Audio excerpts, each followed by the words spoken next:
It's Roll On Iowa with your host, John Robert Anton Bacon and Alan Stroh Jr.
Well. Week 2, Roll On Iowa. I'd like to welcome everybody to tonight's show. Second episode of Roll On Iowa. And as you know, things did not go quite as well as they could have this past weekend. However, in lieu of what's happened, I would like to start off tonight's show with a moment of silence for the suffering Hawkeye fan. John, if you and I could just observe a moment of silence, get our head together, and let's have just a little bit of quiet, as I said, for the suffering Hawkeye fan.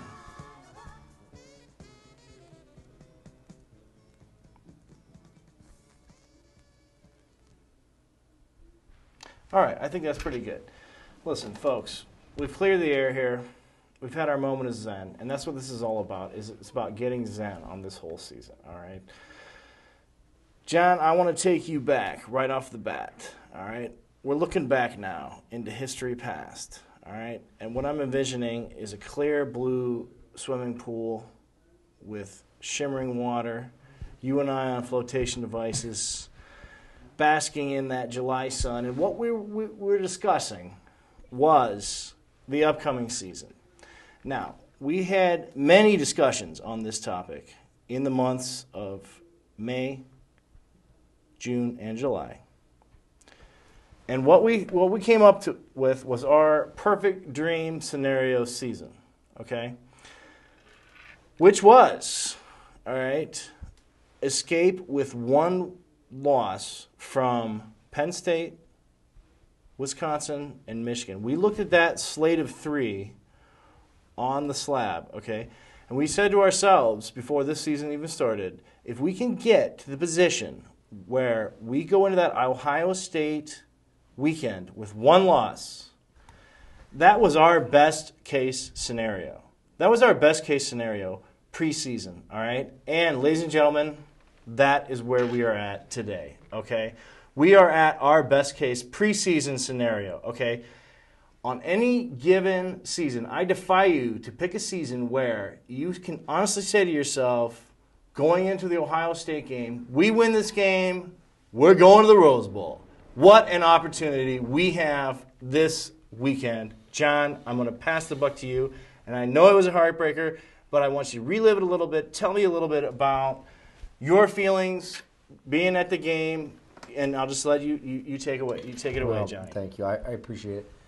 You know, it has been difficult for me. I don't know that I've ever had as much fun as I have so far this season. I was really, really enjoying this. You know,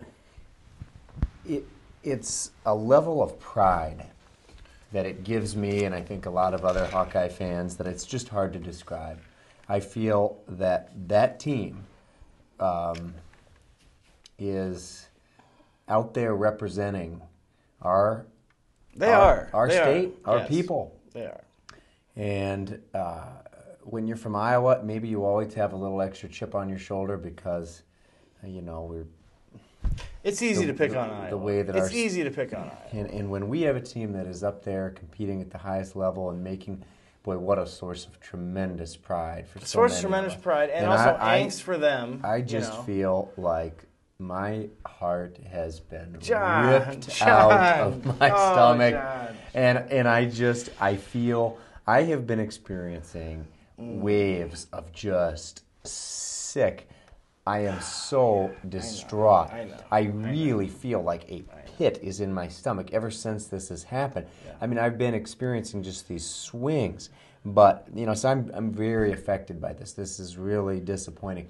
But doggone it, mixed feelings, I guess, on the way that it happened. Because on the one hand, I say to myself, not like that. If we're going to go down, let's. That's how I was saying too. I mean, and not like that, and not Northwestern. I mean, we've lost, so much, quality. But on the other hand, maybe in some respects makes it a little easier to deal with the loss because we can always dream now in our minds, what would have happened. Exactly. I mean, look. We were winning 10-0 when this happened. Now, granted, it would have been 10-7 because of the fumble, but we were going to win that game with Rick Stanzi in there as quarterback. Just interject. The thing that occurred to me in the past 2 days, it took me about a day to realize this too, was the fact that we're up 10-0, okay? And it just couldn't have been more picture perfect for everybody involved.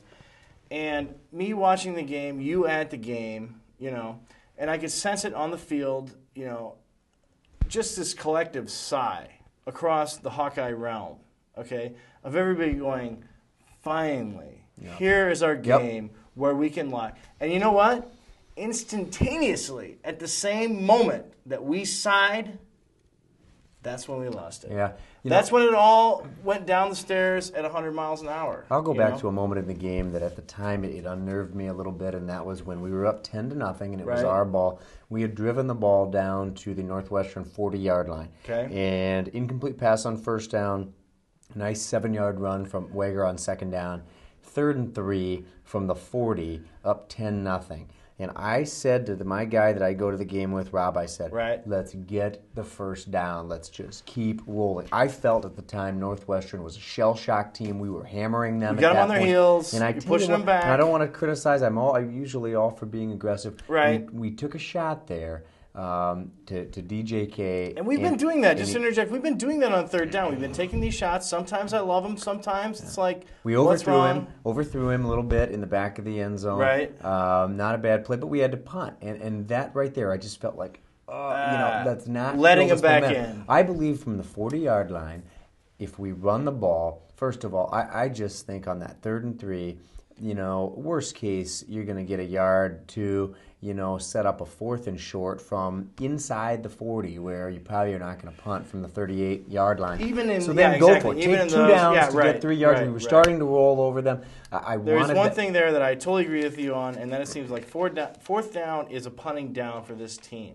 It just seems like across the board, 4th down is a punting down as far as our offensive coordinator and our offensive philosophy is concerned. And they know better. I'm not saying that there's anything wrong with that, but I'm just saying that to me is the facts. Okay. Yeah. All right. Now, second question here. This is something that occurred to me, John, and I'd like you to weigh in on this. Christensen. Okay. Please don't. Think about this, though. Think about this. He goes. Okay. I'm just saying, as a general thing. Okay. He takes off. All right. After it's assumed that he is not going to be the number 1 guy anymore. Yeah. If he would have stuck around, that guy would have inherited. Inherited that team with experience. Right. With many games experience. Right. Okay. If that guy would have just hung over in there and believed. Right. And believed. Right. He would have inherited a number 4 in the country team. Yeah. You know what I mean? I mean, think about that. I mean, I understand that it's like it's sort of, but it's like that's something that I don't think has been discussed, and it's like and I'll spice that one for you. He was in the stands. He was in the stands as well. They had a bye week, and there he was. He came back to the game. And you know what? Though I have mixed feelings. Jake Christensen, like anybody that plays